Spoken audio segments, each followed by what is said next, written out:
போய் பார்க்கணும். இங்க வந்து என்னன்னு பாத்தீங்கன்னா எல்லாமே அந்த பொறுப்பை சார்ந்த ஒரு விஷயம் தான். ஓகே, ஏன்னா இங்க எல்லாமே வந்து ஒரு ஒரு புக்லெட் இல்ல, இது பிக்சடு, இது கண்டிப்பா பண்ணணும், அது கண்டிப்பா பண்ணக்கூடாது அப்படிங்கிறது இல்ல.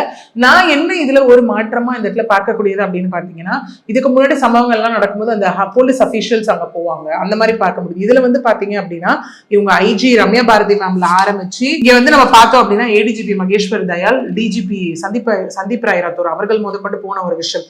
ரெண்டாவது வந்து காவல்துறை எப்படி இந்த வழக்கை விசாரிக்கிறாங்கன்றது எல்லாரும் பார்க்கக்கூடிய கண்ணோட்டம். அதனை தாண்டி காவல்துறை இதுல சரியாகத்தான் கையாளுறாங்களா, ஓகே, ப்ராப்பரா வந்து சிசிடிவியை பார்த்தாங்களா, ப்ராப்பரா வந்து எவிடன்சஸ் பார்த்தாங்களா, அவன் எப்படி வந்து எஸ்கேப் ஆக ட்ரை பண்ணா, காவல்துறையினர் எந்த மாதிரியான நடவடிக்கை எடுக்கிறாங்க அப்படிங்கிறதும் இங்க ஸ்க்ரூட்டனைஸ் பண்ணப்படுது. ஒண்ணு.